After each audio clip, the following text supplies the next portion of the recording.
Hi friends, இன்றைக்கி மாங்காய் பச்சடி எப்படி பண்ணுறதுன்னு பார்க்கலாம்.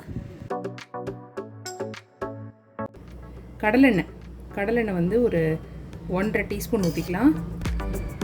அதில் கொஞ்சம் பட்டை, ஒரு 2 கிராம்பு, நான் வந்து ஒரு ஒட்டு மாங்காய் இந்த மாதிரி தோலை சீவிட்டு இந்த மாதிரி நல்லா பட்டையாக நீளமாக இது பண்ணி வச்சுருக்கேன்.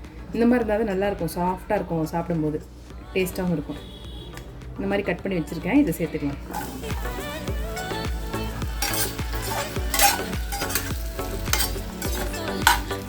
எண்ணெயிலே இந்த மாங்காய் அப்படியே கொஞ்சம் வதக்கிக்கலாம்.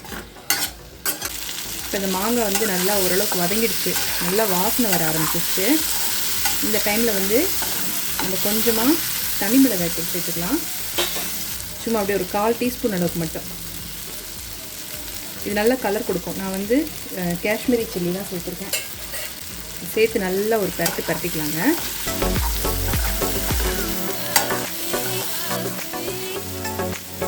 இதில் கொஞ்சமாக தண்ணி விட்டுக்கலாம். கொஞ்சமாக தண்ணி விட்டு இதில் அப்படியே கொஞ்சம் வேக விடலாம். இதில் கொஞ்சோண்டு உப்பு சேர்த்துக்கலாம். எந்த ஸ்வீட் செஞ்சாலும் கொஞ்சம் உப்பு கொடுத்தோன்னாக்கா நம்ம வந்து இந்த ஸ்வீட்னஸ் ஃப்ளேவர் வந்து கொஞ்சம் தூக்கி கொடுக்கும். அதுக்காக தான் கொஞ்சமாக உப்பு போட்டுக்கலாம். நல்லா கிண்டி விட்டு இதை கொஞ்சம் வேக விட்டுறலாம். இந்த மாங்காய் வந்து ஃபஸ்ட்டு கொஞ்சம் நல்லா வேகட்டும்.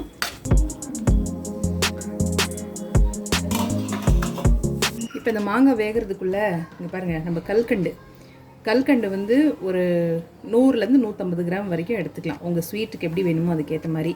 ஒரு மாங்காய் தான் நான் இப்போ போட்டிருக்கேன், நல்ல பெரிய மாங்காய். ஆனால் அதுக்கு வந்து நான் ஒரு 100 கிராம் அளவுக்கு எடுத்திருக்கேன்.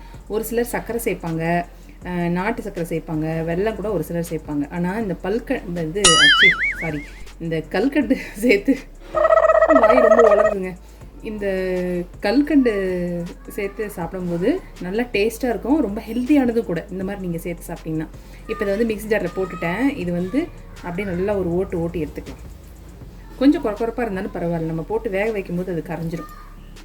பாருங்கள், இந்த கல்கண்டு வந்து இப்போ நல்லா நைஸாக ஓட்டி எடுத்துக்கிட்டேன். மாங்காய் வெந்துருச்சான்னு பார்க்கலாம். நல்லா சாஃப்ட் ஆகிடுச்சு மாங்காய். நம்ம வந்து இந்த கல்கண்டு சேர்த்துக்கலாம். கல்கண்டு பவுடர் சேர்த்துட்டு இது நல்லா ஒரு கிளறி விட்டு இன்னும் கொஞ்சம் நேரம் வேக விடலாம். இது வந்து ஸ்வீட் தானே, நம்ம போட்டது என்னாவும் தண்ணி விட்டு இது நல்லா வேகணும். இன்னும் கொஞ்சம் சாஃப்டாக ஆச்சுன்னா நம்மளோட மாங்காய் பச்சடி சூப்பராக ரெடி ஆகிடும்.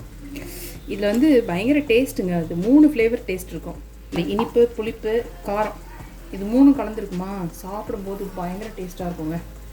இந்த ஜாரில் கொஞ்சம் இருந்தது இல்லையா, அதனால் கொஞ்சம் தண்ணி ஊற்றி அலசிட்டேன்.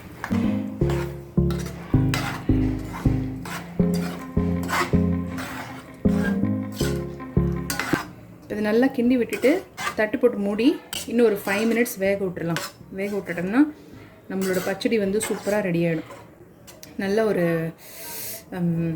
என்ன சொல்கிறது, அப்படியே கொஞ்சம் பிசுன்னு இருக்கும். சாப்பிடும்போது பயங்கர டேஸ்ட்டாக இருக்குங்க. மூடி வச்சிடலாம். மாங்காய் வந்து பாருங்கள் நல்லா டிரான்ஸ்பரண்ட்டாக வெந்துருச்சு. இது இப்படி ஓப்பன்லேயே ஒரு 5 மினிட்ஸ் விட்டுடலாம். மாங்காய் பச்சடி சூப்பராக ரெடி ஆகிடுச்சிங்க, அட்டகாசமாக. கொஞ்சம் டேஸ்ட் பண்ணி பார்த்துடலாம்.